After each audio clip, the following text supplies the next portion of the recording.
आपण गेले 10 दिवसातल्या या दुःखद वातावरणामध्ये पाहतोय महाराष्ट्र. आपण सगळेजण गेले 10 दिवसातल्या या दुःखद वातावरणामध्ये पाहतोय महाराष्ट्राच्या कानाकोपऱ्यातला माणूस, आदरणीय साहेब असतील, पवार कुटुंबीय असतील, आदरणीय वहिनी असतील, यांना भेटण्यासाठी इथं सहयोगवरती येतोय. 10 दिवस होत आले, पण अजूनही कोणाचा विश्वास बसत नाही की दादा आपल्यामध्ये नाही आहेत. या सगळ्या कामाच्या माध्यमातून खऱ्या अर्थानं दादांनी ज्या वास्तू उभ्या केल्या, जे काम केले, जी विकास कामं केली, या सगळ्यातून दादा दररोज सोबत असणार आहेत. त्यांनी दिलेला मूळ मंत्र पुढे घेऊन जाणं ही आमची कार्यकर्त्यांची जबाबदारी आहे.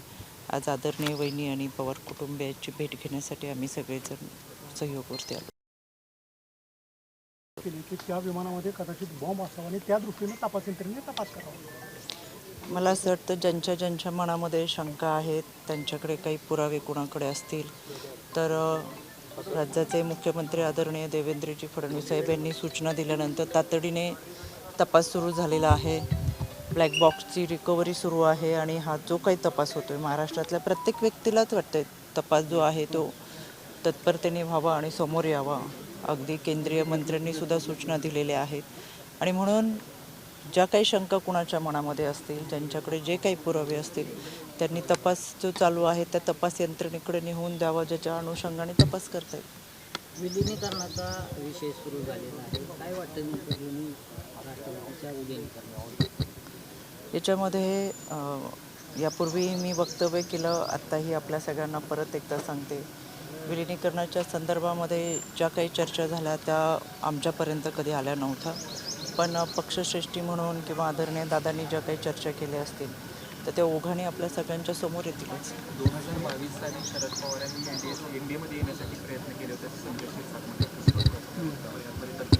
मला असं वाटतं संजय शिरसाट बोलले असतील तर अधिकची माहिती त्यांच्याकडूनच आपल्याला मिळेल.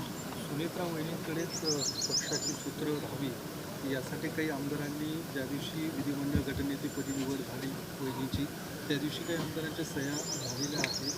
त्यांच्याकडेच नेतृत्व असं अशा पद्धतीच्या आमदारांची देखील यामध्ये राष्ट्रीय कार्याध्यक्ष म्हणून आदरणीय प्रफुल्लभाई पटेल यांनी यापूर्वी वक्तव्य केलं आणि अतिशय स्पष्टपणे खुलासा करत सांगितलं की राष्ट्रीय कार्याध्यक्ष म्हणून त्यांची जी जबाबदारी होती ती जबाबदारी त्यांनी पार पाडली आणि यामध्ये